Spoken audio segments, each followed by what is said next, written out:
The pen hovered just a breath above the paper. Across the polished table, the billionaire's hand shook so badly the ink trembled in his signature line, like his body already knew this was the moment his life would collapse. His suit was perfect, but his face wasn't. Sweat gathered at his temple. His throat worked like he was swallowing a stone.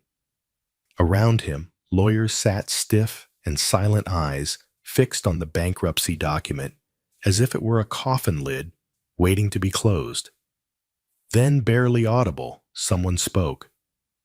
"Sir, please don't sign that." A waitress stood at the edge of the room, still holding a tray. Her uniform was worn. Her fingers were damp from washing dishes. But her eyes were locked on the papers, like she had just seen something no one else noticed. The head lawyer snapped, "This is a private meeting. Get out." But the billionaire didn't move. He stared at her, half angry, half desperate, because for the first time in weeks, someone in that room sounded certain. The waitress stepped closer, voice trembling but firm. "There's a mistake," she said, pointing to one line. "A big one." The billionaire's hand froze over the signature line, and in that silence, everyone realized one tiny error might decide whether he loses everything or whether the whole truth is about to explode. Before we jump into the full story, tell me where you're watching from and what time it is there right now. I love seeing how far this channel reaches. And if you enjoy powerful, emotional stories with real-life lessons, go ahead and hit subscribe so you don't miss the next one. The meeting room sat high above the city glass walls, stretching from floor to ceiling.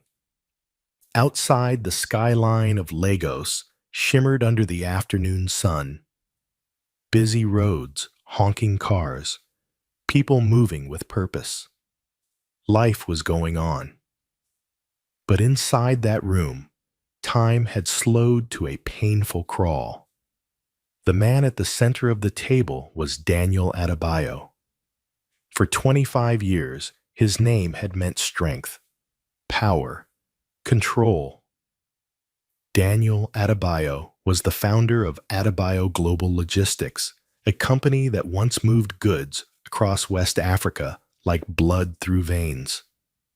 Ports, warehouses, fleets of trucks, he had built it all from nothing. Not inherited wealth. Not family connections. Just grit, sleepless nights, and a stubborn refusal to fail. But now, the same company that once made him a symbol of success was bleeding him dry. Daniel leaned back in his chair and closed his eyes for a moment. He could still hear the voices from the past few months. "Your credit line has been frozen. We're pulling out of the partnership. The interest rates have changed." Each sentence had landed like a blow to the chest. Across the table sat 3 lawyers in dark suits. Their faces were professional, controlled, but even they couldn't fully hide the tension. Bankruptcy was never a victory, even when it was strategic. The head lawyer cleared his throat gently. "Mr. Adebayo, once you sign, we'll file immediately. This protects you from further claims." "Protects you?" Daniel almost laughed. What protection was there in admitting defeat? He glanced at the documents again. Page after page of legal language reduced his life's work to numbers, clauses, and consequences. Assets to be seized, shares to be liquidated, properties to be restructured, a polite word for taken. His eyes burned. He thought of his late father, a dock worker who used to come home smelling of oil and salt water. A man who died believing his son would never bow to anyone. He thought of his mother who sold vegetables in the sun so he could attend school. "If they could see me now," Daniel thought bitterly, sitting here signing away everything. The room felt tight, too quiet. Then his gaze drifted almost by accident toward the corner of the room. The waitress was gone. She had been escorted out moments earlier, her words dismissed like dust. Yet her voice lingered in his head. "There's a mistake." Daniel opened his eyes again and stared at the line she had pointed to before they removed her. Clause 14B. At first glance, it looked harmless. A standard liability consolidation. He had seen versions of it many times before, but something about the way she said a big one wouldn't let him rest. Daniel leaned forward. "Pause," he said quietly. The lawyers looked up surprised. "Sir," one of them asked. "I want that clause reviewed again," Daniel said, tapping the page. "The one about consolidated debt from the Eastern Port acquisition." The head lawyer hesitated. "We already went through that. It's airtight." Daniel's jaw tightened. "Then go through it again." There was a brief silence. Then the lawyer nodded and turned to his assistant. "Pull the original acquisition documents." As they worked, Daniel's thoughts drifted not to money, but to how he had ended up here. It hadn't happened overnight. 3 years earlier, Adebayo Global had expanded aggressively. New routes, new ports, bigger contracts. At the time, everyone praised his ambition. But ambition had a shadow. A shipping delay here, a currency fluctuation there, a corrupt local partner who vanished with funds meant for equipment. One small crack after another. Then came the global slowdown. Suddenly, the banks weren't calling him visionary anymore. They were calling him high risk. Daniel had trusted advisors, trusted reports, trusted people who smiled in meetings and disappeared when things went wrong.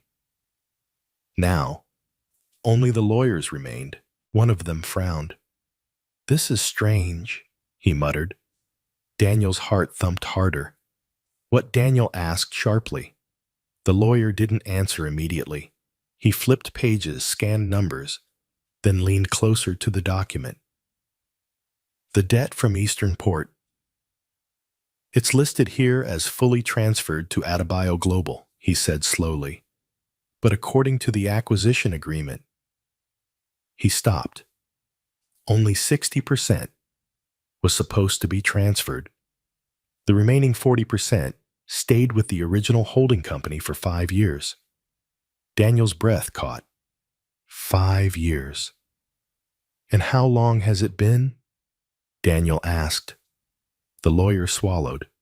4 years and 8 months. The room changed. Not dramatically, not loudly, but something shifted like air rushing into lungs that had been held too long. "That means," Daniel said carefully, "this portion of the debt shouldn't legally be counted yet." "Yes," the lawyer admitted. "If this is correct, then your total liability has been overstated." Daniel stared at the numbers. Overstated. The word echoed. He felt anger rise first, hot and sharp, then confusion, then something far more dangerous. Hope. He pushed his chair back and stood. "Find her," he said. The lawyers blinked. "Sir," the waitress, Daniel repeated, the one who spoke up, "I want her brought back here." One lawyer looked uneasy. "With respect." "Sir," with all respect, Daniel cut in, his voice firm. "She saw something none of you did." That truth sat heavy in the room. Outside, the city kept moving. Inside, a man who had walked in ready to surrender now felt the ground shift beneath his feet. Somewhere downstairs, in a cramped service corridor that smelled of soap and old tiles, the waitress changed out of her uniform. Her name was Amara Okoye, and she had no idea that her life and Daniel Adebayo's were about to collide in ways neither of them could have imagined. Amara Okoye folded her faded uniform slowly, carefully, as if the thin fabric might tear if she moved too fast. The staff changing room was small and windowless, tucked behind the cafe kitchen like an afterthought. One flickering bulb buzzed overhead. The air smelled of soap steam and tired bodies. Two metal lockers stood open, their paint chipped from years of use. Amara placed her uniform inside her locker and closed it with a soft click. Only then did her hands begin to shake. She pressed her palms together, breathing in through her nose, out through her mouth, just like her mother used to teach her when panic crept in. You did what you thought was right, she told herself. That should be enough. But doubt crawled up her spine anyway. Who was she to interrupt men in suits? Who was she to point at papers worth more money than she would earn in a lifetime? She leaned against the cool metal locker and closed her eyes. Her mind drifted not to the meeting room upstairs, but far away from it, to a different life, to a different version of herself. Years ago, Amara had been a student, not a dreamer, with her head in the clouds, but a practical one. Numbers made sense to her. Balance sheets, columns, logic. Where others saw confusion, she saw patterns. She had grown up in a modest neighborhood on the outskirts of the city. Her father was a bus driver who believed deeply in education. Every night, no matter how tired he would sit with her at the table while she studied. Numbers don't lie, he used to say. If you learn to understand them, they'll protect you. Amara had believed him. She studied accounting at a local polytechnic. Nothing fancy, no big name. But she was good, very good. Lecturers noticed. One even told her once, smiling, "You have a sharp eye. Don't lose it." Then life happened. Her father fell ill suddenly. Hospital bills stacked up faster than Numbers ever had in her textbooks. Her mother tried to keep things together, but grief and stress hollowed her out. Amara dropped out during her second year. Just temporarily, she told herself. Just until things stabilized. They never did. One job turned into another. Shop assistant, cleaner, server, waitress. Each time she told herself it was only for now. Still, the habit of noticing never left her. She noticed prices, receipts, contracts customers left behind on tables. She noticed when numbers didn't line up, when something felt off. It wasn't curiosity, it was instinct. That instinct was what had stopped her upstairs. When she placed the coffee tray down earlier, she hadn't meant to look at the documents. But the pages were spread wide right at her eye level. One line caught her attention immediately, not because it was bold, not because it was underlined, but because it didn't fit. Her heart had skipped when she read it. She leaned closer, pretending to wipe the table, scanning just enough to confirm her suspicion. This is wrong, she had thought. This can't be right. At first, she tried to ignore it. It wasn't her place. She was just the waitress. But as she stepped away, her father's voice echoed in her mind. Numbers don't lie. She had turned back. Now, standing alone in the changing room, Amara wondered if she had just ruined her job. The cafe paid little, but it paid consistently. Her younger brother depended on that money. School fees didn't wait for courage. She swallowed hard. A knock sounded suddenly on the metal door. Amara startled. "Amara," a voice called. Her manager. Her chest tightened. This was it, she thought. The consequences. She opened the door slowly. The manager stood there, eyes wide, not angry, but confused. And behind him stood a man in a dark suit, a very familiar man. Amara's breath caught. Daniel Adebayo. Up close, he didn't look like the powerful billionaire she had seen in magazines. He looked tired, older. His eyes carried weight like someone who hadn't slept well in a long time. The manager cleared his throat nervously. Mr. Adebayo asked to see you. Amara's mouth went dry. She nodded and followed them down the narrow hallway, every step heavier than the last. They returned to a smaller conference room, less formal than the one upstairs. No glass walls, no skyline view. Just a table, a few chairs, and silence. Daniel gestured for her to sit. She remained standing. I'm sorry if I crossed a line, Amara said quickly. I wasn't trying to... Sit, Daniel said gently. Not a command, a request. She hesitated, then sat. For a moment, he just looked at her. Why did you say there was a mistake, he asked. Amara took a breath.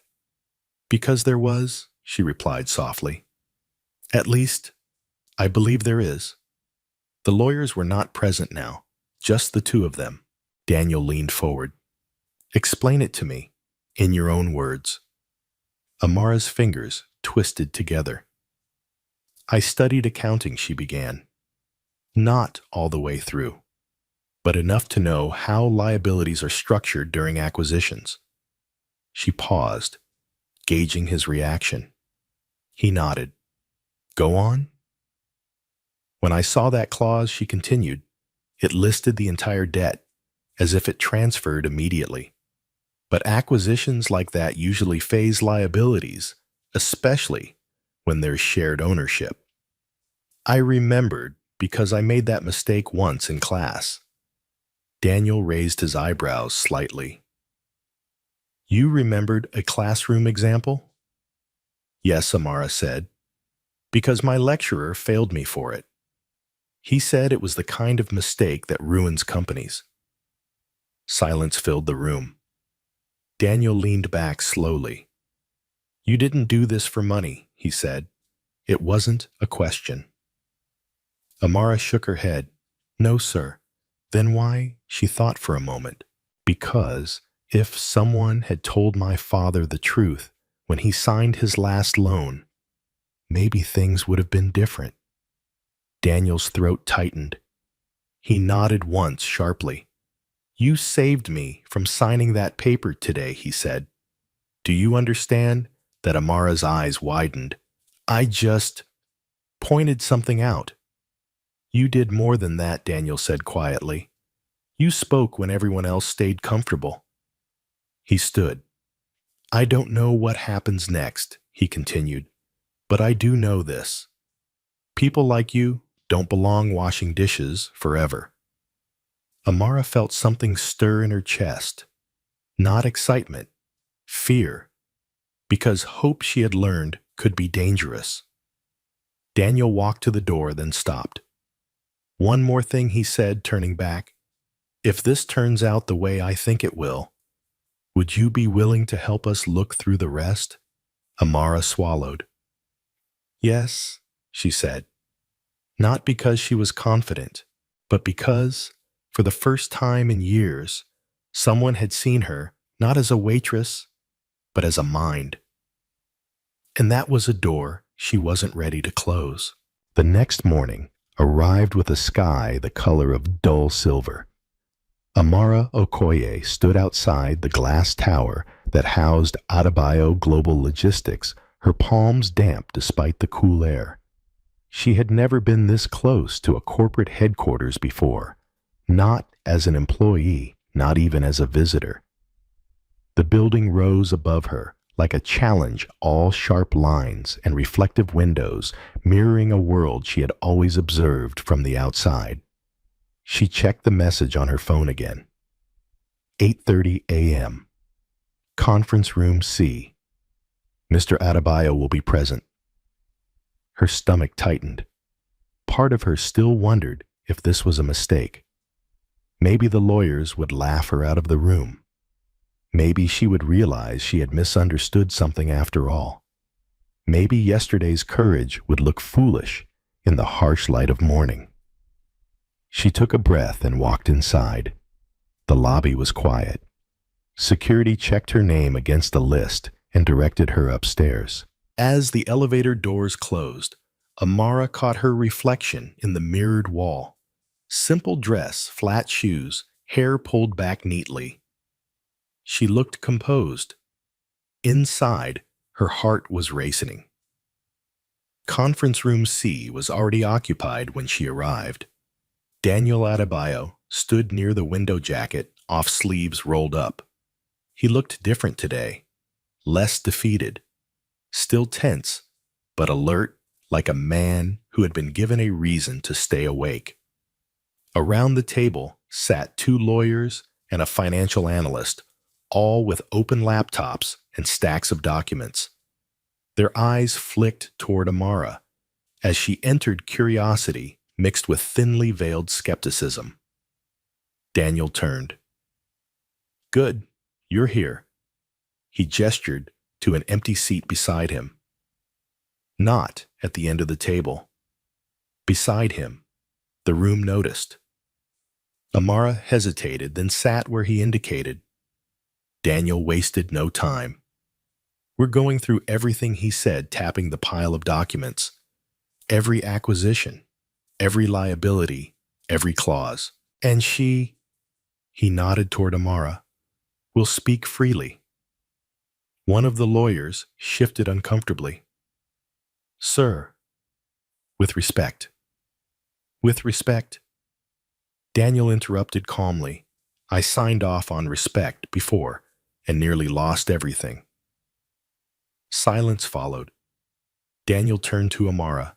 "Start with what you saw." Amara opened the file placed in front of her. Her fingers steadied as she scanned the page. Numbers, dates, terms. This acquisition, she began pointing to a section, was structured with deferred liability because the Port Authority retained partial operational control. That usually means she stopped. The analyst leaned forward. Usually means shared exposure, yes. Amara nodded. Exactly. But here the debt is consolidated as immediate and total. That inflates the company's liability on paper. She flipped a page. And this clause here references an amendment that was never countersigned. The lawyer frowned. That amendment was implied. Implied doesn't hold up in court, Amara replied quietly. Especially not with public entities. The analyst's fingers flew over his keyboard. Daniel watched closely. Not the documents, but Amara. She wasn't guessing. She wasn't posturing. She was seeing. Minutes stretched into an hour. Then 2. Clause after clause. Deal after deal. And each time, the pattern became clearer. Someone, whether through negligence or intent, had bundled liabilities, aggressively creating a picture far darker than reality. The analyst finally sat back. If we separate these correctly, your solvency ratio changes completely. Daniel exhaled slowly. For the first time in months, he said that word doesn't sound like a joke. One of the lawyers rubbed his forehead. This doesn't just stop bankruptcy, he admitted. It gives us leverage, negotiation power. Daniel looked at Amara. Do you realize what you've done? She shook her head. I just organized what was already there. That's exactly what leadership is, Daniel said softly. The meeting adjourned late in the afternoon. As the others filed out, Daniel asked Amara to stay. When the door closed, the room felt quieter, more human. "You could have walked away yesterday," Daniel said. "Most people would have." Amara smiled faintly. "Most people don't see numbers the way I do." Daniel studied her for a moment. "How much do you earn at the cafe?" he asked. Amara stiffened. "Sir, I didn't come here for I know," Daniel said quickly. "I'm not offering charity." He paused. "I'm offering opportunity." He slid a document across the table. "A temporary consulting contract. Fair pay. Flexible hours. Training included." Amara stared at it. "This is more than I've ever—" She stopped herself. Daniel leaned back. "I won't insult you by pretending this is generosity. It's self-interest. I need people who tell the truth. People who notice." Amara swallowed. "And if I make a mistake?" she asked. Daniel smiled, not the polished smile of a billionaire, but a tired, honest one. "Then we fix it, like adults." She signed, not because it felt safe, but because for the first time it felt right. As she left the building later that day, the city felt different. Not kinder, not easier, but possible. And high above the streets, in an office filled with recalculated numbers and shifting power, Daniel Adebayo stood alone by the window. He wasn't thinking about money. He was thinking about how close he had come to trusting the wrong voices, and how a woman in a waitress uniform had saved him simply by refusing to stay silent. The war wasn't over. But for the first time in a long time, Daniel wasn't fighting blind. By the third day, the building no longer intimidated Amara. It still impressed her, the clean floors, the quiet efficiency, the way people moved with purpose, but it no longer made her shrink. She walked into Adebayo Global Logistics with her shoulders straighter, her steps more certain, even as her heart continued to beat a little faster than normal. Word had spread, not loudly, not officially. But in offices like these, information traveled faster than memos. People whispered about the waitress. Some were curious, some amused, some irritated, and a few were afraid. Amara felt their eyes on her as she passed through the corridors, clutching her folder close to her chest. She told herself not to look back, not to apologize with her posture. Conference Room C had become her base. That morning, the room was tense before she even sat down. Daniel Adebayo stood at the head of the table reviewing a report on his tablet. Across from him sat Victor Mensah, the company's chief financial officer. A tall man with sharp cheekbones and a calm, unreadable expression. Victor had been with the company for over a decade. Trusted, respected, untouchable. Until now. "We need to talk about the Southern Corridor losses," Daniel said, without looking up. Victor nodded smoothly. "We've already addressed those in the restructuring proposal." Amara glanced at the documents in front of her. Something didn't sit right. Daniel looked up, addressed how Victor folded his hands. By consolidating them under long-term debt, it simplifies the picture for creditors. Simplifies for who Daniel asked. For everyone, Victor replied evenly. Amara cleared her throat. The sound felt loud in the room. Daniel turned to her. "Go ahead." Victor's eyes flicked toward her. Brief. Assessing. Amara chose her words carefully. "The Southern Corridor losses are being reported as operational," she said, "but they're actually tied to a one-time regulatory shutdown. That makes them extraordinary expenses, not recurring ones." Victor smiled thinly. "With respect, That's an interpretation. It's not, Amara replied. It's how the regulation is written. She slid a page across the table. Victor didn't pick it up. You're new here, he said calmly, and I admire your enthusiasm. But corporate finance isn't as simple as textbooks. Amara felt heat rise to her cheeks. Daniel noticed. It is that simple. When someone tries to hide a pattern, Daniel said quietly. Victor finally looked at him. Are you suggesting something? Victor asked. Daniel met his gaze. I'm suggesting transparency. The air thickened. Victor picked up the paper Amara had slid forward and scanned it. His jaw tightened almost imperceptibly. This classification has been approved before, he said. By you, Daniel replied. Silence fell like a dropped plate. Amara held her breath. Victor straightened his tie. Are you questioning my integrity? I'm questioning your numbers, Daniel said, and lately they've been wrong. Victor stood. If this is about trusting outsiders over your own executives, then maybe I should have done it sooner. Daniel interrupted. Victor's face hardened. I won't sit here and be undermined, he said, especially by someone who was serving coffee last week. The words stung. Amara felt them land not just on her, but on something deeper. On every late night, she had studied before dropping out. On every job interview that ended when her resume didn't impress. Before she could speak, Daniel did. She's here because she sees what you don't, he said, or what you chose not to. Victor scoffed. This is ridiculous. He gathered his tablet and turned toward the door.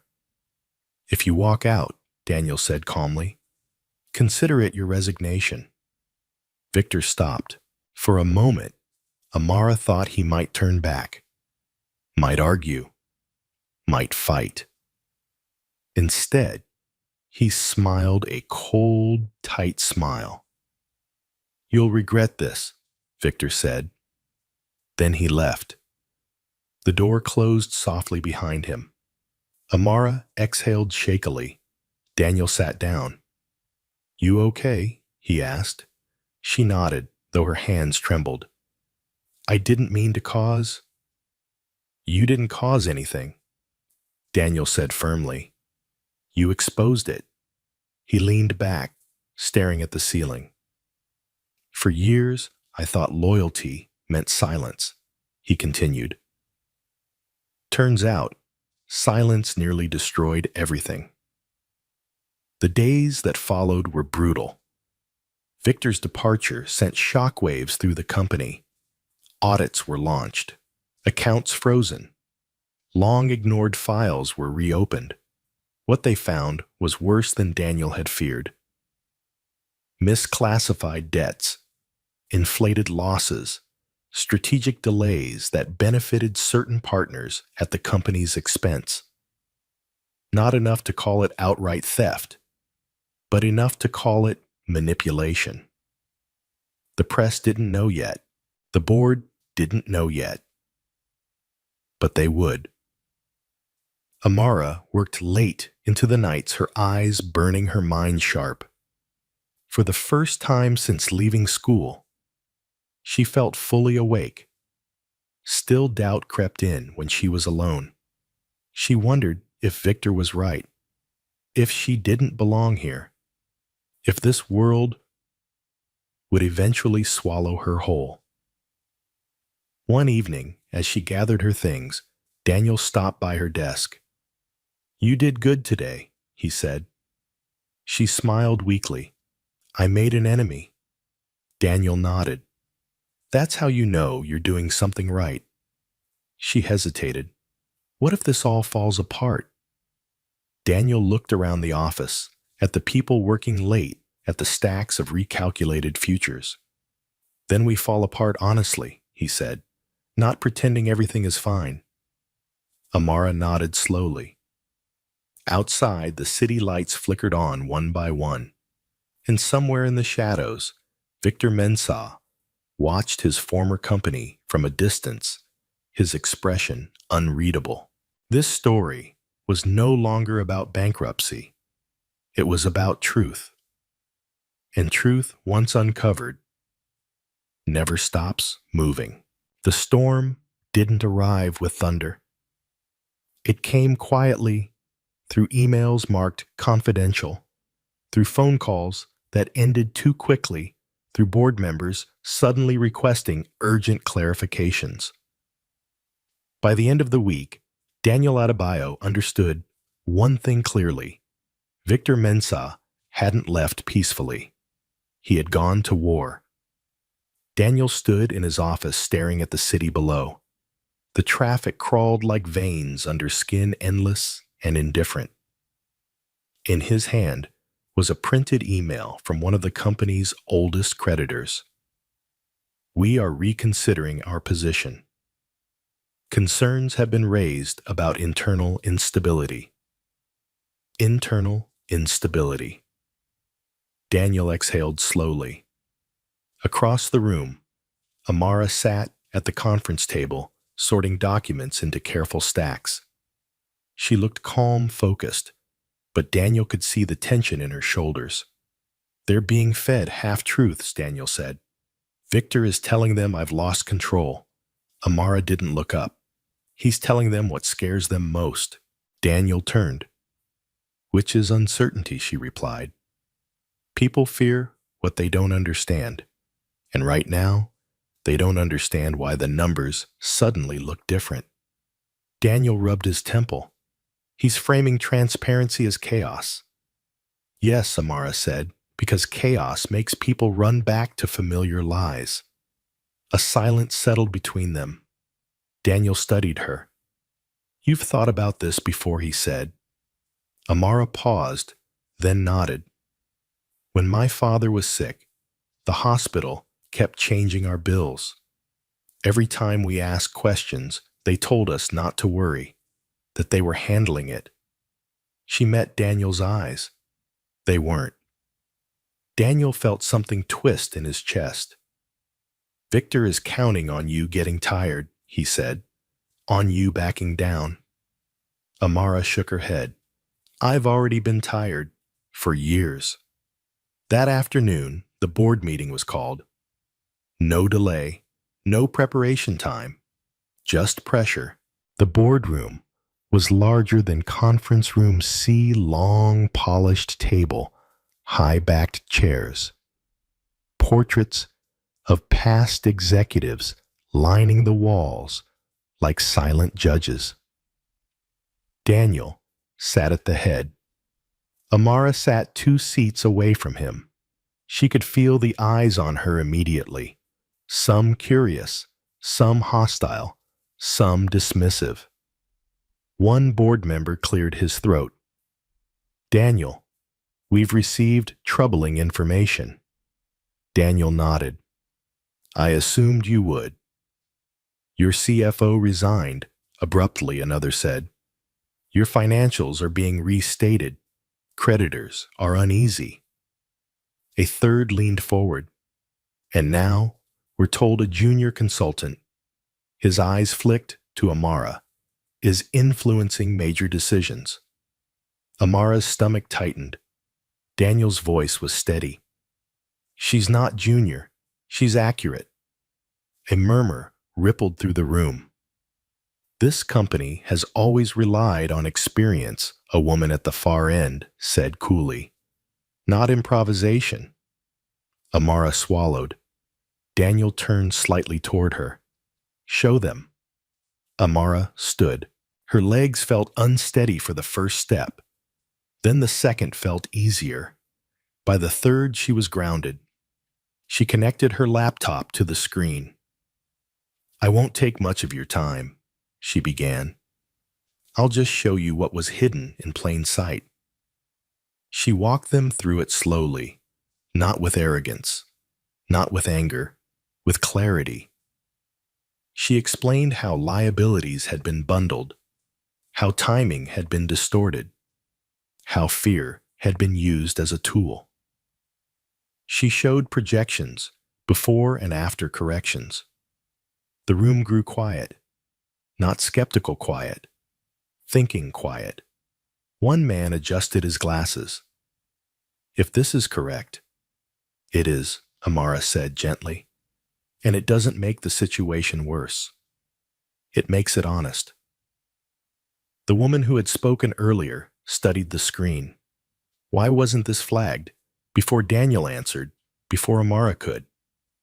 Because it benefited someone not to. The name Victor Mensah was never spoken. It didn't need to be. When the meeting ended, the board didn't applaud. They didn't celebrate. They approved an independent audit. It was the most dangerous and hopeful decision they could make. That evening, Amara sat alone on a bus headed home. The city rolled past her window, neon signs blurring into streaks of light. Her phone buzzed with a message from her younger brother. "Did something good happen today? You sound different." She smiled softly and typed back, "Yes. Something honest." But honesty came with a price. The next morning, Amara arrived at the office to find whispers sharper than before. Someone had leaked her background. Not officially, not publicly, but enough. She overheard it in the hallway. "She didn't even finish school. She's pretending. She's in over her head." Amara kept walking, but the words followed her like shadows. By midday, an anonymous email circulated internally. "Is the company really being guided by a former waitress?" Daniel read it twice, then forwarded it to Amara with a note. "Meet me in my office." She arrived quietly. Daniel was standing when she entered. "I should have anticipated this," he said. "I'm sorry."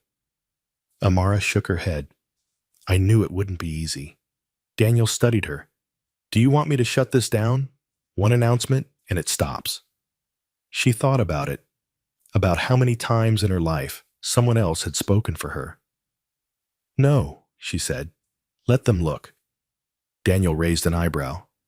"If they're going to judge me," Amara continued, "let them judge me for what I do, not where I started." Daniel smiled. "That's the strongest answer I've heard all week." That night, Victor Mensah met with a former partner in a dim restaurant across town. They're auditing everything Victor said, irritation creeping into his voice. They think they're being brave. The partner smirked. "Audits take time." Victor nodded, and time creates doubt.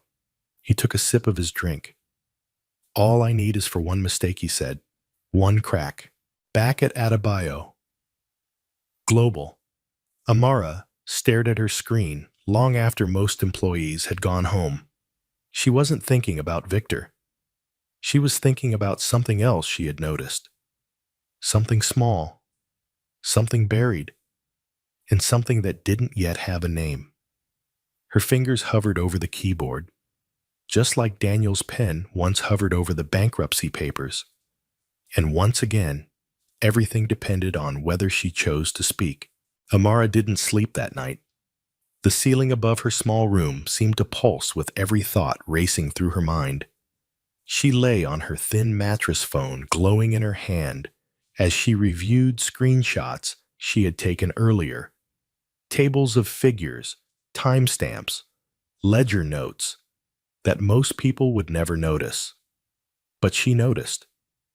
The thing that kept her awake wasn't fear. It was recognition. She had seen this pattern before. Years ago, while helping a friend reconcile accounts for a small transport cooperative, she had stumbled on something similar transactions that weren't illegal on their own, but when layered together, told a different story. Delay, shift, mask. That was the rhythm. Now, she was seeing it again. At 4:17 a.m., Amara sat up and whispered, There you are. It was subtle, buried beneath a series of intercompany transfers tied to maintenance contracts that never actually produced maintenance. Money moved in circles.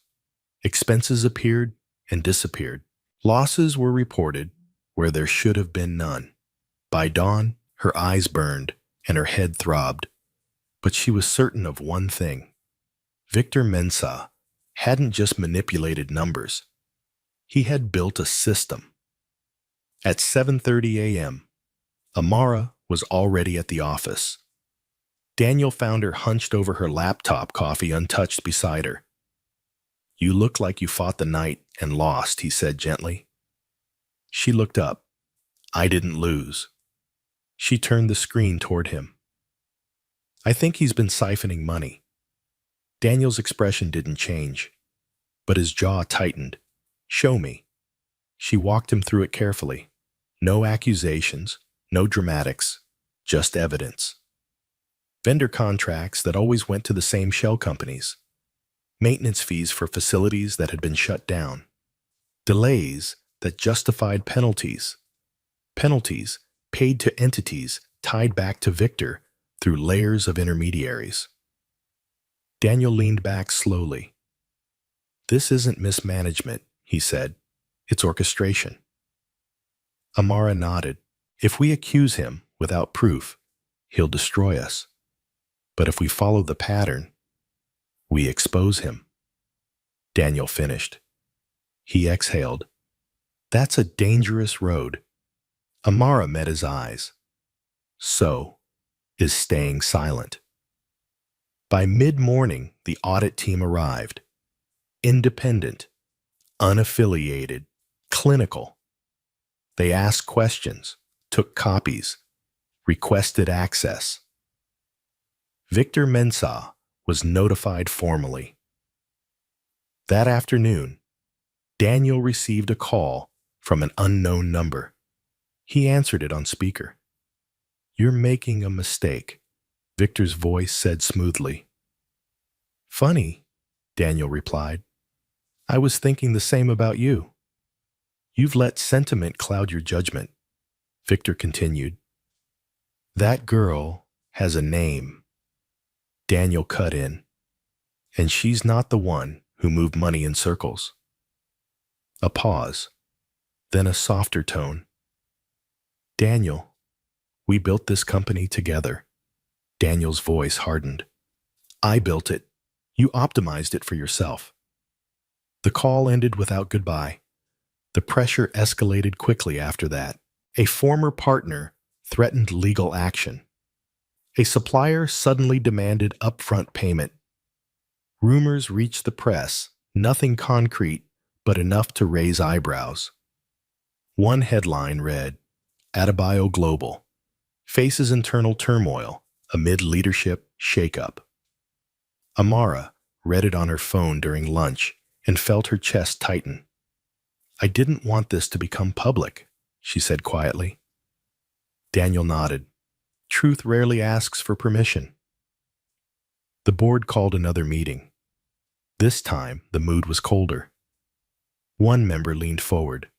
"We're being portrayed as unstable." Another added, "If this audit backfires, it won't," Amara said, before she could stop herself. All eyes turned to her.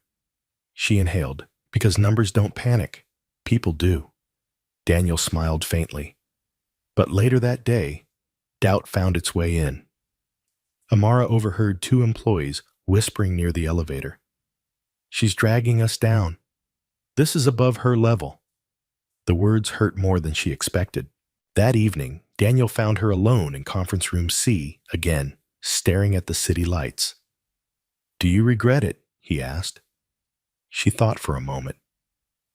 "I regret that doing the right thing always feels like standing alone," she said. Daniel nodded slowly. "Leadership is lonely." She looked at him. "I'm not a leader." He smiled gently. "You are. You just didn't have the title before." The next day, the auditors found it. Not the full story, but enough. A direct link between Victor Mensah and a third-party vendor, a financial interest that had never been disclosed. It wasn't just unethical, it was criminal. The room went silent when the finding was presented. The board members exchanged looks. One finally spoke. "We need legal counsel." Daniel stood, already arranged. By evening, Victor Mensah's office was sealed, his access revoked, his accounts frozen pending investigation. Amara sat at her desk, hands folded, heart pounding. It wasn't satisfaction she felt, it was weight.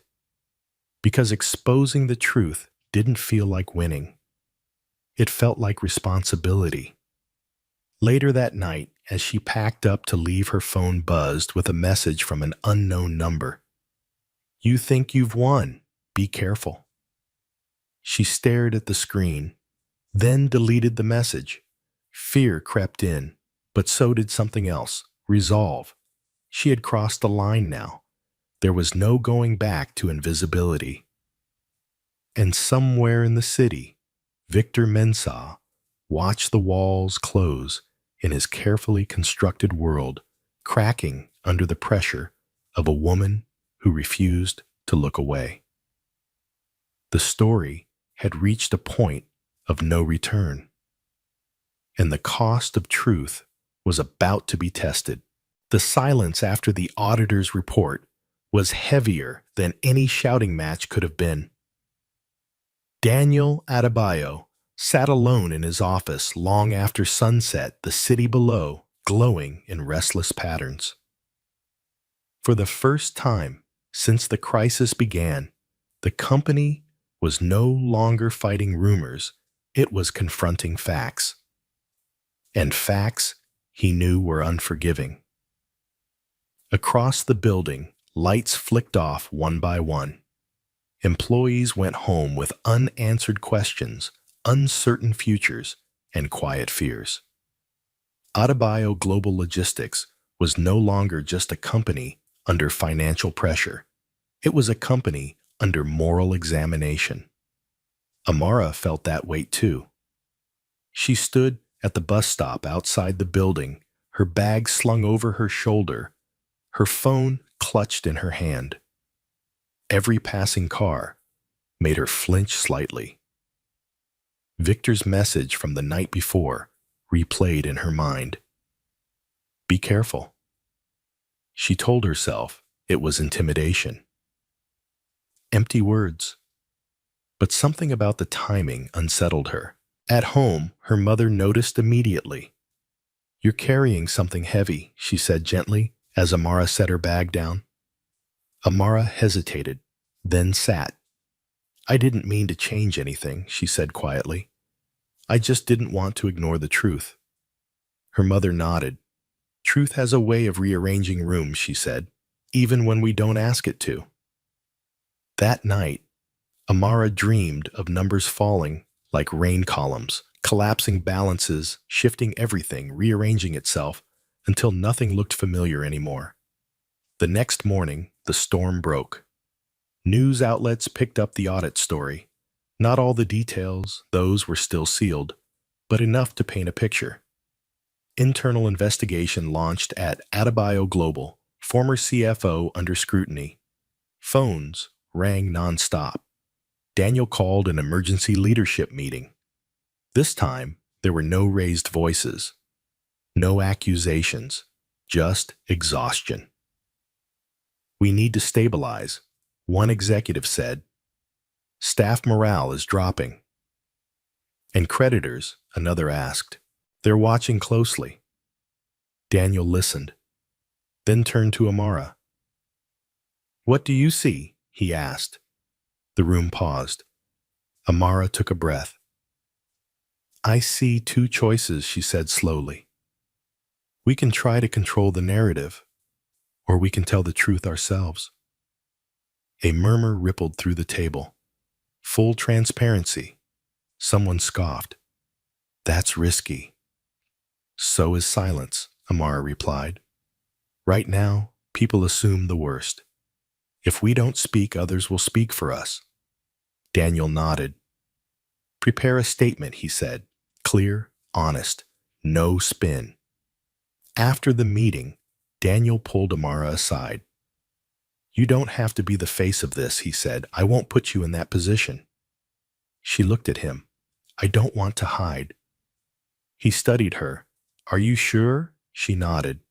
If I disappear now, it proves every whisper right. That afternoon, the statement was released. It didn't deny mistakes. It didn't soften them. It acknowledged internal failures, announced cooperation with authorities, and outlined immediate reforms.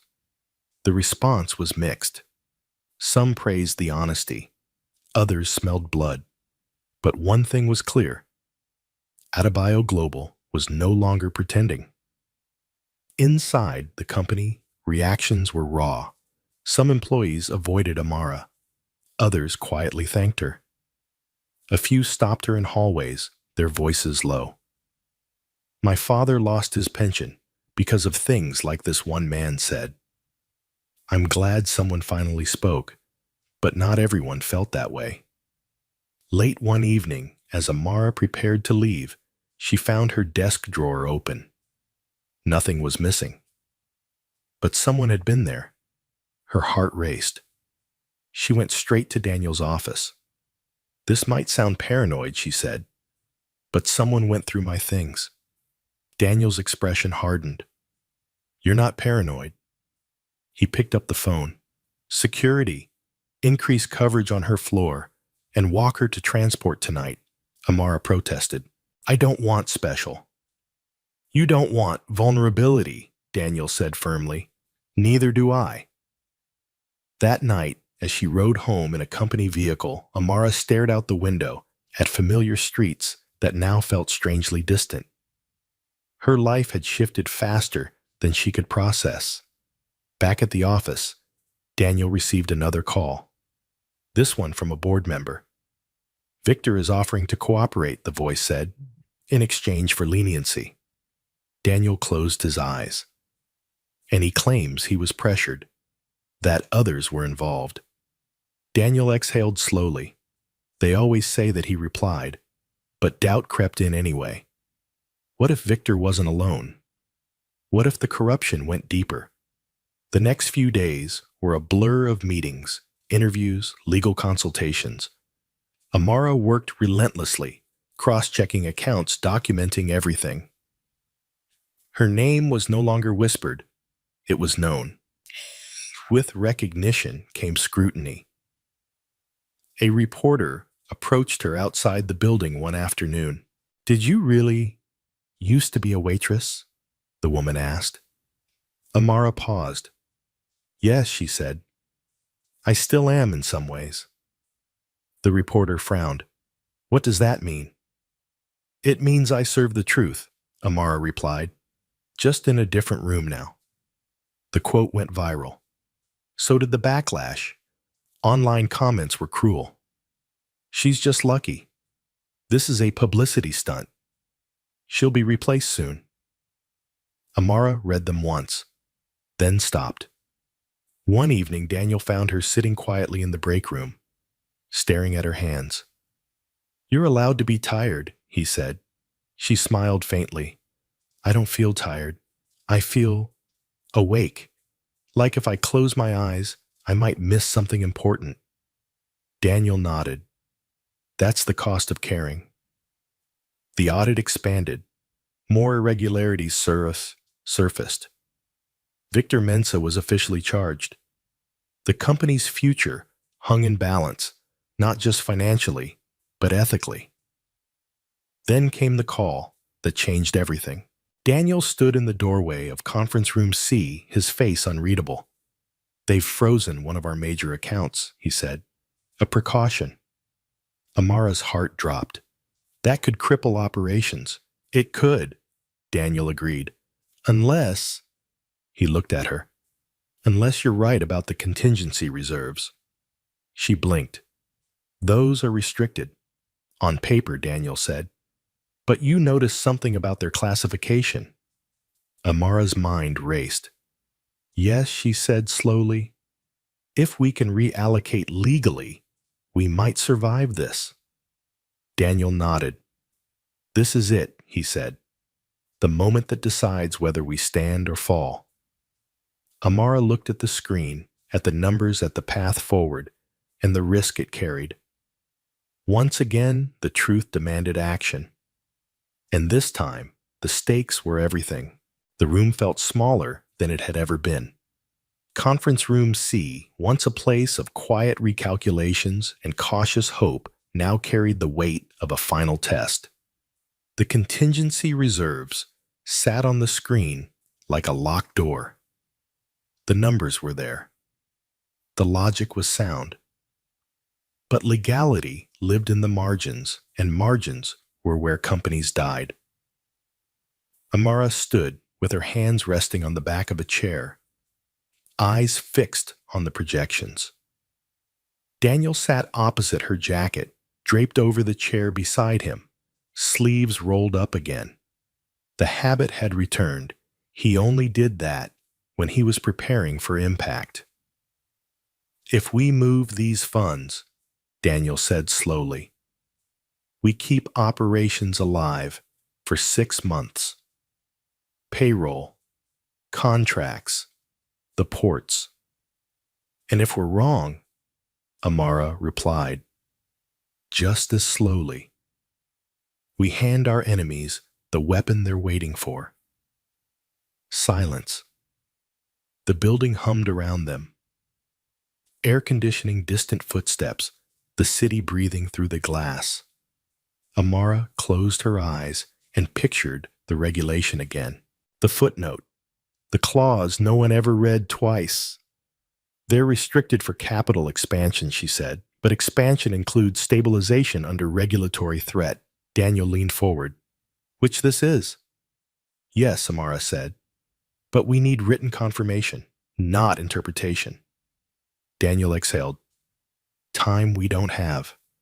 Amara opened her eyes. Then we make time.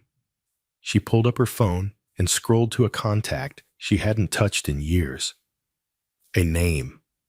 Her former lecturer, Daniel noticed. Who's that?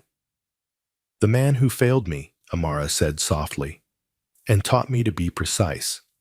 The call rang longer than she expected. Then a voice answered, older, tired but familiar. Hello, sir, Amara said. It's Amara Okoye. A pause. Amara? Accounting? Yes. Another pause. Then a small smile crept into her voice. You told me once, mistakes ruin companies. I did, he said. And you learned. I need your help, she said, not as a favor, as a professional opinion. Within an hour, documents were emailed. Regulations cross-referenced, interpretations cited. Not opinions, precedents. When Amara finished explaining, her lecturer's voice came through steady. You're right, he said, but only if the board acknowledges the emergency in writing. Daniel looked up. We can do that. By morning, the board convened again. Sleep-deprived, wary, cornered, Daniel presented the plan, not with bravado, with honesty. This is our last responsible move, he said, not to escape scrutiny, but to survive it. Questions flew. Objections followed. Fear sharpened every sentence. Then Amara stood. She didn't raise her voice. She didn't rush. If we don't act, she said, we prove the lie that transparency makes companies weak. If we do act and do it correctly, we show that truth can hold weight. A board member leaned back. And if this fails, Amara met his gaze.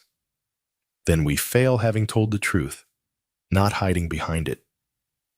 The vote was close, but it passed. The funds were reallocated carefully, lawfully documented, down to the last decimal.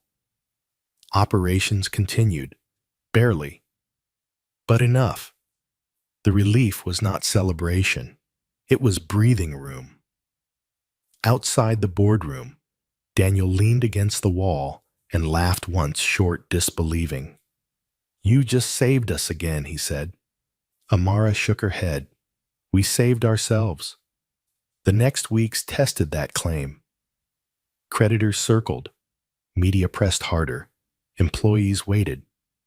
Then something unexpected happened. A major partner, one who had gone silent weeks earlier, reached out. They had read the statement, followed the audit, watched the board's decision. We're staying, the message read. Not because you're strong, because you're honest. Others followed. Not all, but enough. Inside the company, the mood shifted. People spoke up more, asked questions, sent emails that began with, I might be wrong, but Amara noticed it first. Then Daniel did. Culture is changing, he said one evening as they walked through the office after hours. Slowly. But it is. Amara nodded. Truth spreads quietly.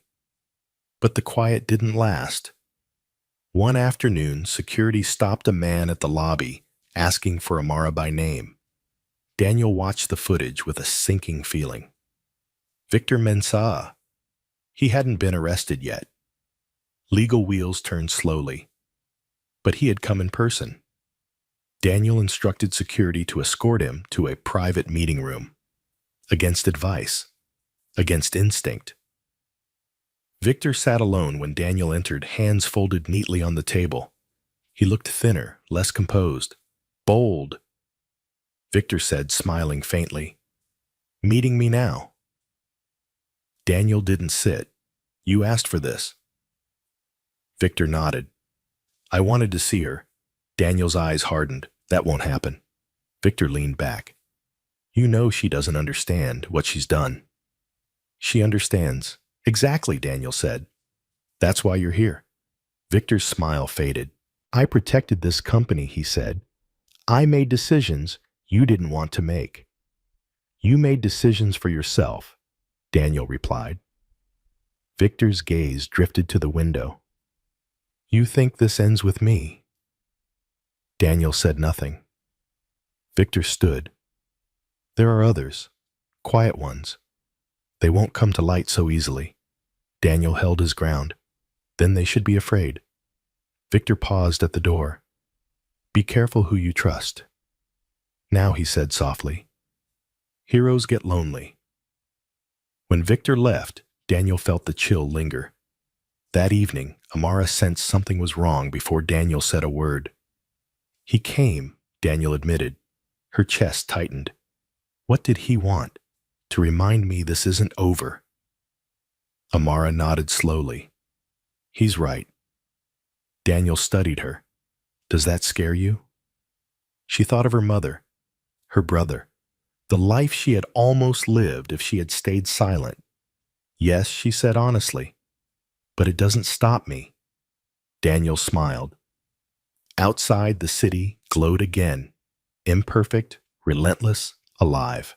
Inside Adebayo Global, the numbers finally told a story that matched reality. And at the center of it all stood a woman who had once served coffee quietly and now carried the weight of a company's conscience. The final test was coming, and it wouldn't be written in numbers alone. The calm didn't last. It never did. 2 weeks after the contingency reserves were reallocated, the summons arrived quietly, officially, wrapped in legal language that sounded polite but felt like a fist on the door. Regulatory review hearing, mandatory attendance. Daniel read the notice twice, then placed it face down on his desk. They're moving faster than expected, he said. Amara sat across from him. Notebook open, pen poised, but unmoving. Because the noise is getting louder. The audit, the board vote, Victor's removal. Transparency had attracted attention, and attention invited scrutiny. Are we ready? Daniel asked. Amara didn't answer immediately. She flipped a page, then another, scanning her own handwriting like she was searching for reassurance inside the ink. "We're prepared," she said finally. "Not protected." Daniel nodded.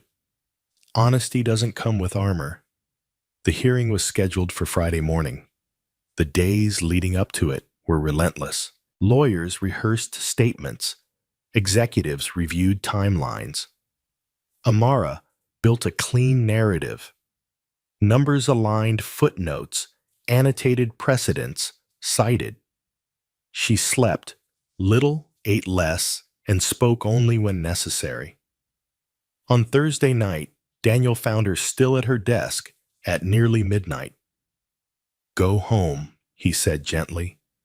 She shook her head. "One more cross-check." Daniel pulled up a chair. "Sit." She sat reluctantly. "You're not alone in this," he said. "Whatever happens tomorrow."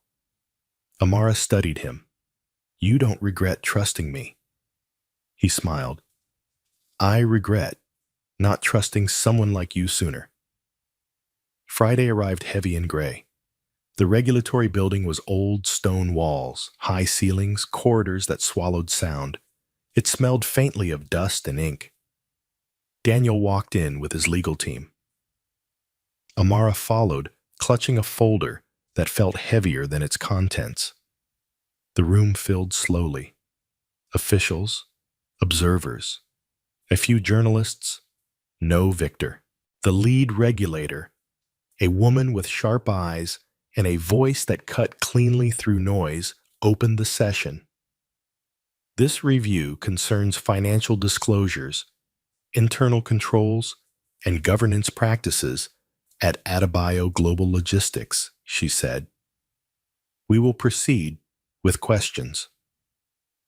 They started with Daniel, his past decisions, his oversight, his responsibility. He answered plainly. No defensiveness, no excuses. Then they turned to the numbers. Amara stood. When asked, she felt the room lean toward her, not physically, but with expectation. "Explain the reallocation of contingency reserves," the regulator said. Amara took a breath. She explained the emergency classification, the legal basis, the board approval, the documentation. She spoke slowly, clearly, without jargon where it wasn't needed. When questions came, she welcomed them. When doubts surfaced, she addressed them. At one point, an official leaned forward. "Why wasn't this identified earlier?" Amara didn't glance at Daniel. "Because systems reflect priorities," she said. And for a long time, clarity wasn't prioritized. The room went quiet. The hearing stretched on for hours. By the end, Amara's throat burned and her hands ached from gripping the folder. Finally, the regulator closed her notebook. "We will review all materials," she said. "A decision will be communicated. No verdict, no relief. Just waiting." Outside, reporters swarmed. Daniel shielded Amara instinctively. "Did the waitress really save the company?" someone shouted. Amara stopped. Daniel turned sharply. "Keep walking." But Amara raised a hand. She faced the reporters. "I didn't save anything alone," she said calmly. "I just refused to ignore what I saw." The clip spread within hours.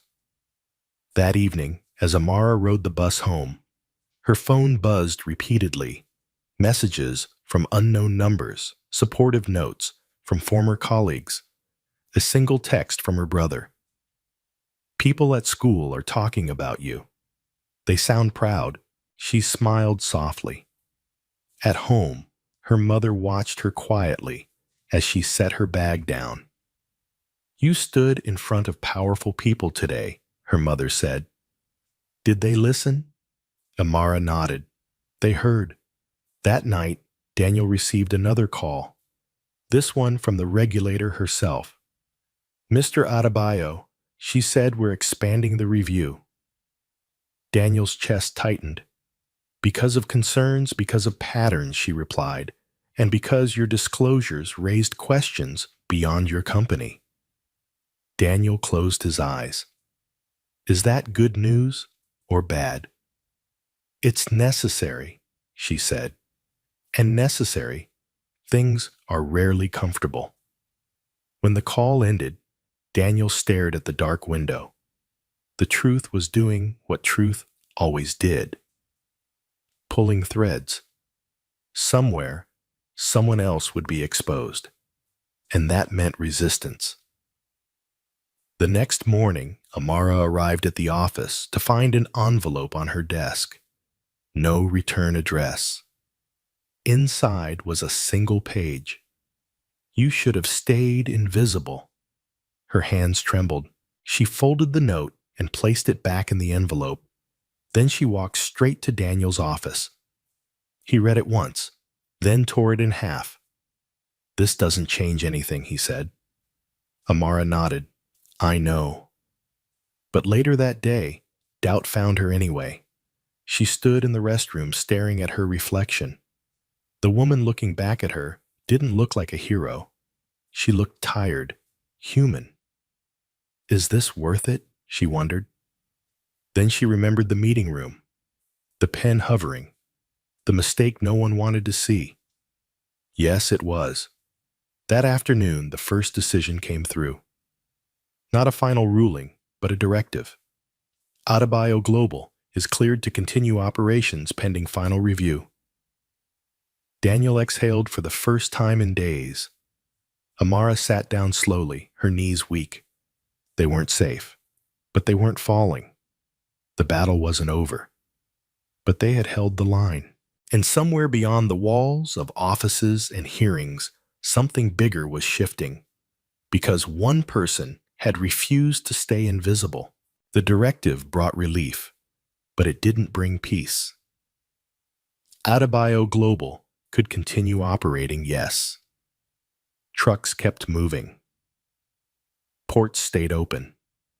Salaries went out on time. From the outside, the company looked stable again. Inside, it felt like walking across thin ice. Daniel noticed it first in meetings. People spoke carefully, too carefully. Every decision carried an invisible question. Will this be used against us later? Amara felt it in smaller ways. Emails copied to too many people. Conversations that stopped when she entered a room. Smiles that didn't quite reach the eyes. Transparency had changed the culture, but change always exposed fear. One afternoon, Daniel called Amara into his office and closed the door. The board wants to make you permanent, he said. Amara blinked. Permanent? How senior financial oversight, Daniel replied. Direct reporting to me and the board. Full authority to review, question, and recommend. Her chest tightened. That's a lot, she said. It is, Daniel agreed, and it will make you a bigger target. Amara looked down at her hands. Part of her wanted to say no. Not because she wasn't capable, but because she knew what visibility cost. She had tasted it already. The whispers, the threats, the way some people looked at her like she was a problem that needed solving. Why me? She asked quietly. Daniel didn't hesitate. Because you're not impressed by power, and because you don't confuse confidence with correctness. She looked up, and if the board doesn't like what I find next, Daniel smiled faintly. Then we deal with that too. She nodded slowly. Okay, she said, but on one condition. Daniel raised an eyebrow. Name it. I finished my education, Amara said. Properly, not later, now. I won't keep fixing systems I was forced out of learning. Daniel's smile widened. Done. The announcement went out the next day. Some applauded, others resented. Victor Mensa's name resurfaced in the news, That same week, formal charges filed. Fraud. Breach of fiduciary duty. The case was bigger than Adebayo Global now, and as the investigation widened, the pressure followed. One evening, Amara received a call from an unknown number. She almost ignored it. Almost. "Hello," she said. Silence. Then a voice low, careful. "You don't know me, but I know what you uncovered." Her heart thudded. "Who is this?" "Someone who's been cleaning up after people like Victor for years," the voice replied. "And someone who's tired." Amara's grip tightened on the phone. "What do you want?" she asked. "To warn you," the voice said. "There are others. Quiet ones. They won't threaten you. They'll offer help." The line went dead. Amara sat there for a long time, phone pressed to her ear, long after the call ended. The next morning, the offer came. A consulting firm reached out, one with deep connections, impressive credentials, and a carefully worded proposal. They praised her work, admired her courage, and offered to support Adebayo Global through the review process. Daniel read the proposal, then handed it to Amara. "What do you think?" he asked. Amara scanned it once, then again, then shook her head. "They're too interested," she said, "and too early." Daniel nodded.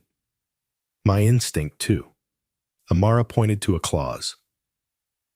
"This gives them access to internal restructuring data beyond what's necessary."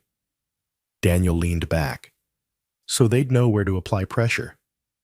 "Yes," Amara said, "or where to hide it." Daniel closed the file. "We decline."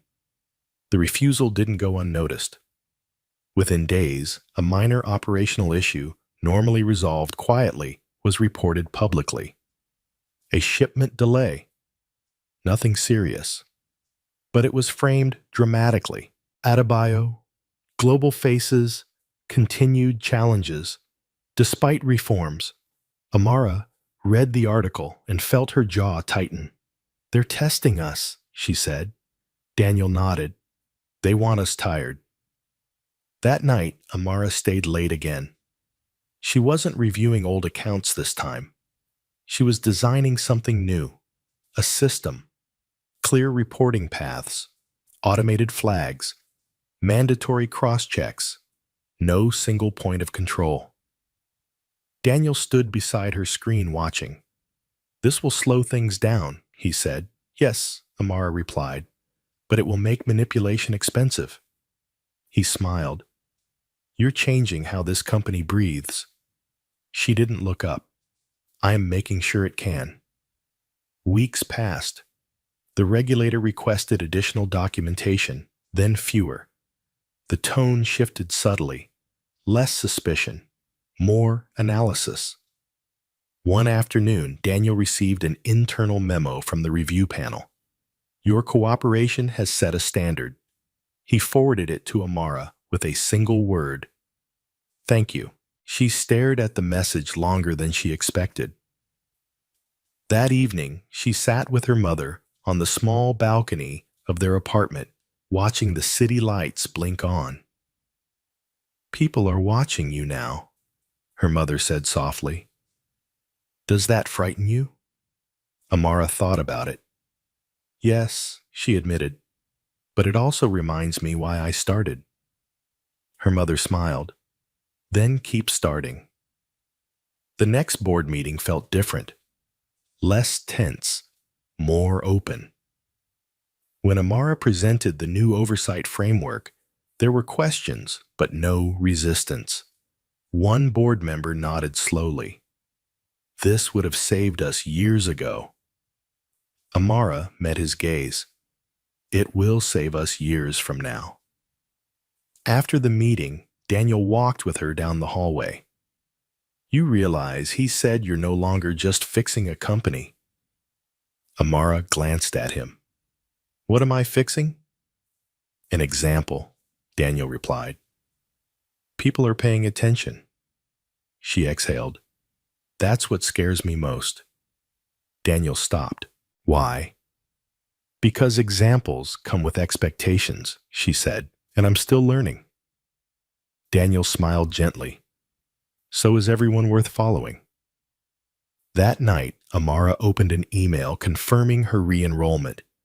Classes would start soon. She stared at the screen, then laughed softly. Not out of joy, out of disbelief. The girl who once folded a waitress uniform in a dim changing room was now rewriting systems and returning to finish what life had interrupted. The storm wasn't over. But for the first time, it felt like it had direction, and direction Amara had learned was the difference between chaos and purpose. The first day back in a classroom felt stranger than any board meeting ever had. Amara sat near the middle row of a lecture hall filled with younger faces, laptops, open voices, low and restless. The air smelled faintly of chalk and coffee. For a moment, she felt out of place, older, heavier, with responsibility, carrying a life none of these students could see. Then the lecturer walked in and began speaking about financial ethics. And Amara leaned forward. She wasn't here to prove anything. She was here to finish. Her days took on a new rhythm. Morning classes, afternoons at Adebayo Global, evenings split between assignments and audits. It was exhausting and grounding. At work, Daniel noticed the change not in her performance, but in her confidence. She questioned assumptions faster, challenged phrasing, asked why a process existed before accepting that it should. One afternoon, during a review of a new vendor contract, Amara paused. This clause, she said, pointing to the screen, creates a dependency loop. The procurement lead frowned. It's standard. That's why it's dangerous, Amara replied. Daniel watched the exchange with quiet satisfaction. The new oversight system began to work. Flags appeared where none had before. Small inconsistencies, timing mismatches. Nothing dramatic, but enough to stop problems early. People complained. This is slowing us down. We're being watched too closely. Amara listened, then responded calmly. Speed without integrity is just a faster collapse. Not everyone appreciated that. One executive, frustrated after a proposal was delayed, confronted her in the hallway. You enjoy this, don't you? He said. Being the gatekeeper. Amara met his gaze. I enjoy sleeping at night. He walked away without another word. The regulator's final review approached quietly. No announcements, no headlines, just requests, more documents, more explanations.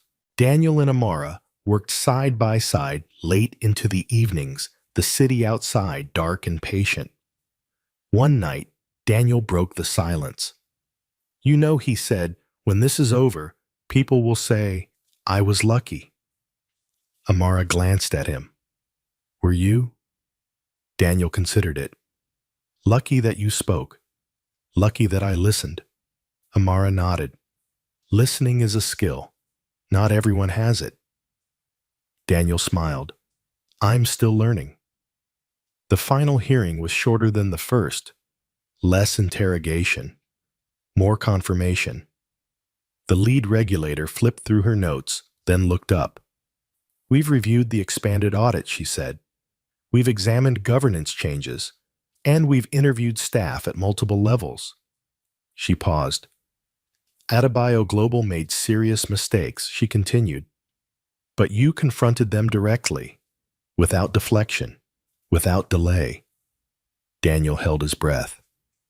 We are closing the review, the regulator said, with recommendations, but no sanctions. The room exhaled as one. Relief washed through Amara so suddenly she had to grip the edge of the table. Afterward, outside the building, Daniel turned to her. "It's over," he said quietly. Amara nodded. "This part is." The press response was cautious but fair. Regulators close review on Adebayo Global City, rare transparency. Employees gathered in small groups, reading the news on their phones. Smiles appeared, hesitant at first, then real. Daniel addressed the company that afternoon. He didn't boast. He didn't dramatize. He thanked people for staying, for questioning, for adjusting. Then he did something unexpected. He called Amara forward. "This company survived because someone without power chose honesty," he said, "and because we chose to change." Applause filled the room. Amara stood still, uncomfortable, with the attention, but proud. That evening, as the building emptied, Amara sat alone at her desk, staring at a message on her screen. "Congratulations on your performance this term. Top of the class." She closed her eyes. For a long moment, she let herself feel it, not triumph, but completion. A circle closing. At home, her brother burst through the door when she arrived. "They talked about you on the radio," he said. "They said you're changing how companies work." Amara laughed softly. "They exaggerate." Her mother watched her from the kitchen, eyes shining. "You didn't just change a company," she said. "You changed what you believed you were allowed to be." Later that night, Amara sat by the window, city lights flickering below. She thought about the waitress uniform folded away, about the pen hovering over bankruptcy papers, about the choice to speak. She understood something now that she hadn't before. The hardest part of telling the truth wasn't the risk. It was accepting that once you do, it changes you, and you can't go back. At Adebayo, global systems ran cleaner. Decisions took longer, but held better. Daniel watched it all with quiet gratitude. "People trust us again," he said to Amara one afternoon. She nodded. "Trust grows where fear used to live." He smiled. "You sound like a teacher." She laughed. "Maybe one day." For now, she had work to do, because truth wasn't a moment. It was a practice. And this story, far from ending, was finally being told the right way. Success brought noise. Not the loud kind that followed scandal, but the subtle, persistent kind that came with attention. Invitations, requests, praise that arrived wrapped in expectation. Amara felt it immediately. Emails flooded her inbox from people she had never met. Invitations to speak at panels. Offers to collaborate on projects that sounded impressive but felt vague. Compliments that always ended with a question. "Can you look at this? Can you endorse that? Can you help us clean things up quietly?" She declined most of them, politely, firmly, but saying no was becoming its own full-time job. Daniel noticed her fatigue during a late afternoon meeting when she rubbed her eyes and leaned back silent for longer than usual. "You're carrying too much," he said after the room cleared. Amara shook her head. "I just don't want to become what people expect instead of what's needed." Daniel studied her. "That's the risk of becoming visible." She sighed. "I didn't speak up to become a symbol." "No," Daniel said. "You spoke up because silence felt wrong." Amara nodded. "And I don't want to lose that feeling."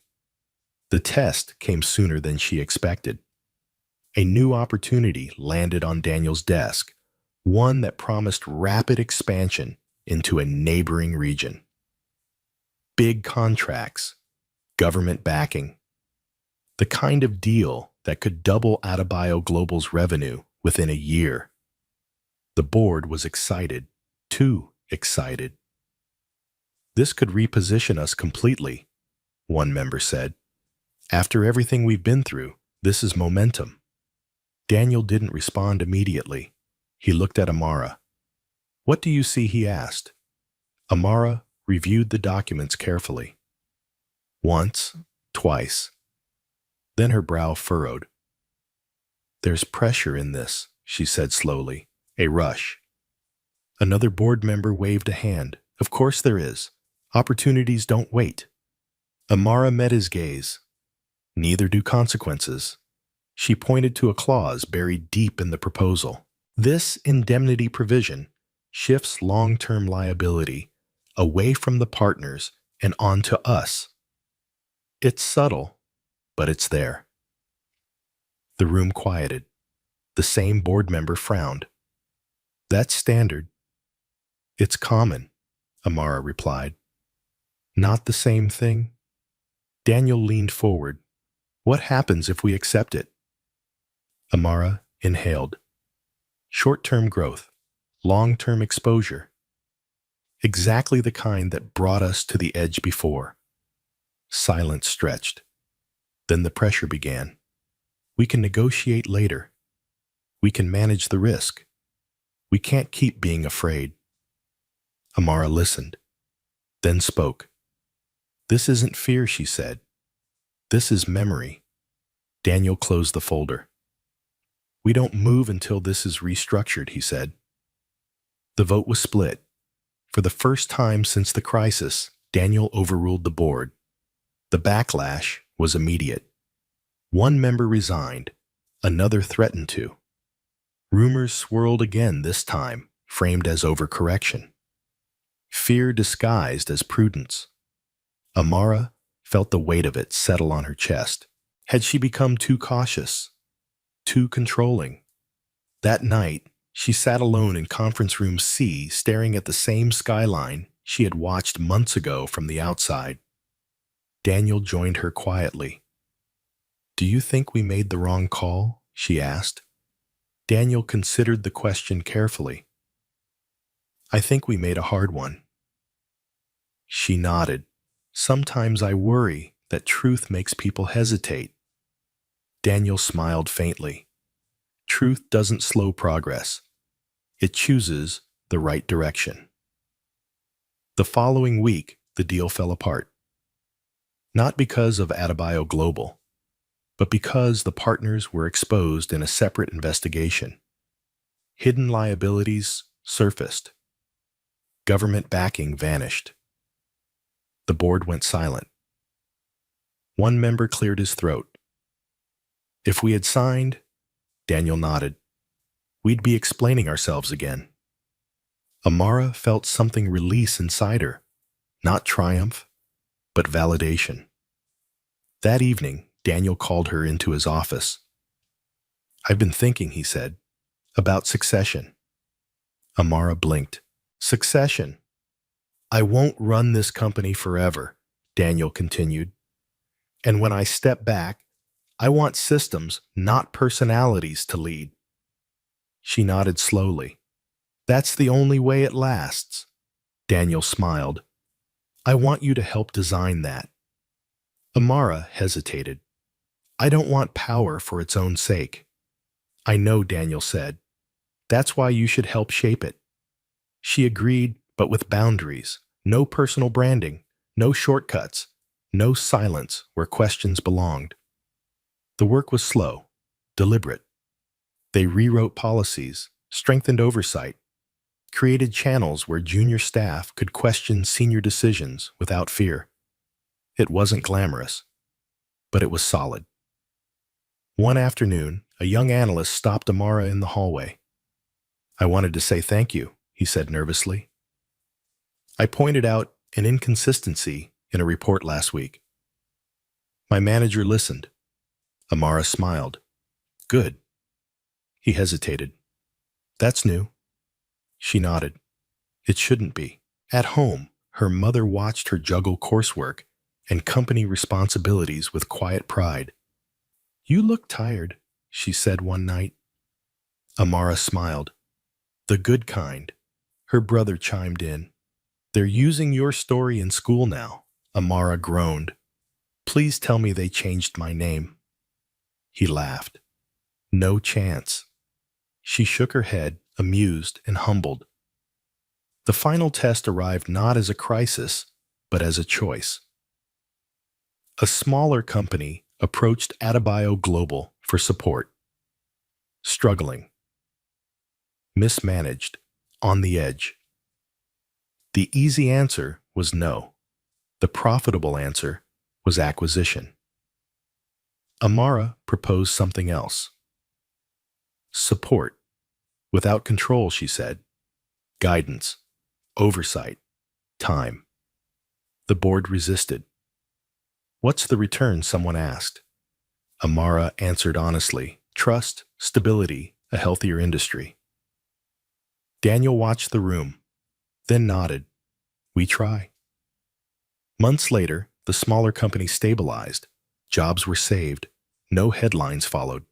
But the impact was real. One evening, Daniel stood beside Amara at the window again.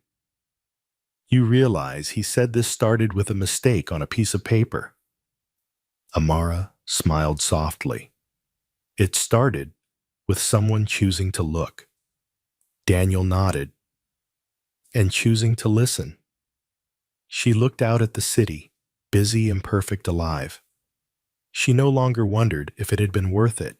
She knew, because the truest measure of change wasn't applause. It was what happened when no one was watching. The company anniversary arrived without fanfare. No banners, no champagne, no speeches rehearsed for applause. Daniel Adebayo insisted on keeping it small. A simple gathering in the main hall. Employees standing shoulder to shoulder. No assigned seats. No hierarchy in the room, at least not visibly. Amara stood near the back, at first hands folded, watching people greet one another. She noticed things she hadn't noticed before. Laughter that sounded genuine. Conversations that didn't stop when managers walked past. A sense of shared ownership. Not pride exactly, but relief. Daniel stepped forward and cleared his throat.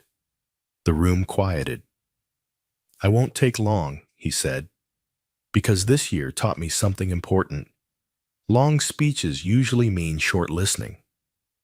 A ripple of soft laughter moved through the crowd. "I built this company believing strength came from control," Daniel continued. "From speed, from being certain." He paused. "I was wrong." The room grew still. We almost lost everything he said, not because of markets, not because of competition, but because we stopped questioning ourselves. Daniel turned slightly, his eyes finding Amara. And because one person refused to stay quiet, we were forced to look again. A murmur spread. Amara felt heat rise in her chest. She lowered her gaze instinctively. "This isn't a story about a billionaire being saved," Daniel said. "It's a story about a company learning to hear." He stepped back. No applause followed, at first. Then one person clapped, then another, until the room filled with it, not loud, not explosive, but steady, grounded. Afterward, as people dispersed, Amara slipped outside to breathe. The air felt lighter. Daniel joined her a few minutes later, hands in his pockets. "You survived being acknowledged," he said. She smiled faintly. Barely. They stood in silence, watching traffic slide past the building's gates. "Do you ever think about how close you came to signing?" Amara asked quietly.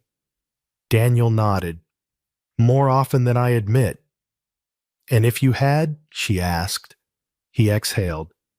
I would have blamed everyone but myself. She nodded. I almost didn't speak. Daniel looked at her. Why did you? She thought for a long moment. Because I knew what it felt like to be invisible, she said. And I didn't want the truth to feel that way too. The following weeks were quieter. Not empty, just settled. The regulator's final recommendations were implemented without resistance. Internal audits became routine. The oversight framework Amara helped design was adopted across departments. And something unexpected happened. Other companies started calling, not for help hiding problems, but for guidance. How did you rebuild trust? How did you change culture without breaking morale? Daniel directed them all to the same place, Conference Room C, but he didn't sit at the head anymore. Amara noticed that. One afternoon, after a long session with another company's leadership team, Amara lingered behind. You don't lead from the front like you used to, she said. Daniel smiled. Fronts create blind spots. She laughed softly. At school, Amara completed her final exams. She didn't tell anyone at work until her results arrived. Distinction. Across the board.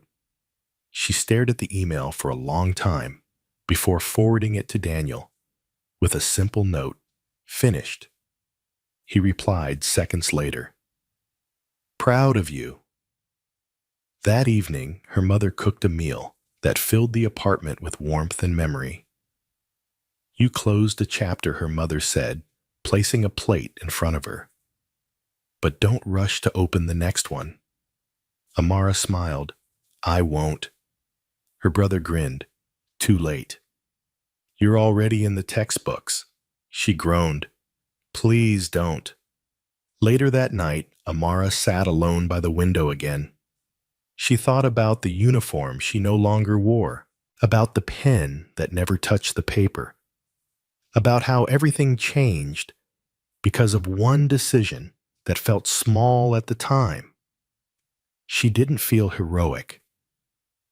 She felt human. That, she realized, was the point. The final board meeting of the year ended early. As people filed out, Daniel stopped Amara at the door. I'm stepping back next quarter, he said. Her heart skipped. Stepping back. Not away, he clarified. Just differently.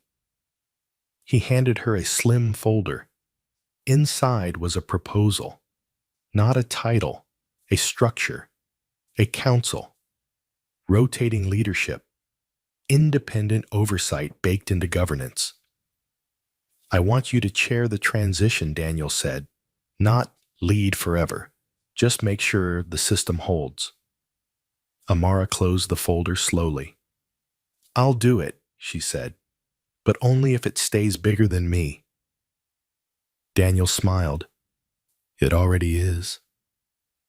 On her way home, Amara passed the cafe where she used to work. The windows glowed warmly. The sound of dishes clinked inside. For a moment, she stood there, not with regret, with gratitude. She had been someone there too, and she carried that forward. The next morning, a junior employee sent an email company-wide. Subject line. Found a discrepancy. Can someone review? No fear. No apology. Just a question. Amara read it and smiled. This was the real victory. Not survival, but courage becoming ordinary. Somewhere in the city, another pen hovered over another piece of paper. And because of what had been built here, someone else would speak, and someone else would listen. The morning Daniel Adebayo cleared out his private office, the sky was unusually clear. No haze, no warning rain, just a wide, open blue, stretching over the city like a held breath finally released. He packed slowly, not because there was much to take, but because every object carried memory. Awards he no longer cared about. Framed magazine covers from years when success was measured in headlines. A photograph of his parents faded at the edges. Amara stood in the doorway, arms folded, watching quietly. "You don't have to do this today," she said. Daniel smiled. "That's exactly why I should." He closed the last box and looked around the room one final time. "For a long time," he said, "I thought this room made me who I was." Amara shook her head. "It only showed you who you thought you needed to be." Daniel nodded. "And now you listen better," she said. They walked out together. The Transition Council's first meeting was scheduled for that afternoon. No grand announcement. No cameras. Just people sitting in a circle, laptops. Open questions encouraged. Amara took her seat, not at the center, but among them. She didn't open the meeting with a speech. She opened it with a pause. "Before we start," she said calmly, "I want to remind us why this exists. Not to be perfect, not to look good, but to notice when something feels wrong, and to speak." Heads nodded, some confidently, some cautiously. That was okay. The meeting ran longer than expected, not because of conflict, but because people talked. Really talked. About risks, about pressures, about mistakes they were afraid to admit. Amara listened more than she spoke. And when she did speak, it wasn't to decide, but to clarify. Outside, Adebayo Global continued its work. Trucks rolled. Ports moved. Business carried on not dramatically, but steadily. Weeks passed. The media attention faded as it always did. New scandals replaced old ones. New heroes emerged. Amara welcomed the quiet. One afternoon, she returned to the cafe where she used to work, this time as a customer. The manager recognized her immediately. "You changed things," he said, half joking. "Now everyone checks receipts twice." Amara smiled. "Good." She ordered coffee and sat by the window watching the street. Nothing about the place had changed, and everything had. She thought about the moment that started it all, the tray in her hands, the paper on the table, the choice to speak. She realized something then. The mistake hadn't been the numbers. The mistake had been believing silence was safer. That evening, Amara received an email from a student she didn't know. "I saw your story. I spoke up today. I was scared, but they listened. Thank you." Amara stared at the message for a long time. Then she replied, "They listened because you spoke clearly. Don't stop." At home, her mother watched her quietly as she typed. "You've become someone people look to," her mother said. "Does that sit comfortably with you?" Amara considered the question. "No," she said honestly, "but it sits truthfully." Her mother smiled. "That's enough." Months later, Daniel visited the office not as CEO, but as a guest. He sat through a meeting where junior staff challenged a senior proposal, watched the debate unfold, saw the system hold. Afterward, he found Amara by the window. "You built something I couldn't," he said. Amara shook her head. "I just removed the fear." Daniel laughed softly. "That's harder than building anything." As he left, Amara returned to her desk. On it lay a new report. She opened it, read one page, then another. Her brow furrowed slightly. She smiled. Not because something was wrong, but because she knew exactly what to do next. Somewhere, someone would say, "It's probably nothing." And she would answer calmly, clearly, "Let's look again."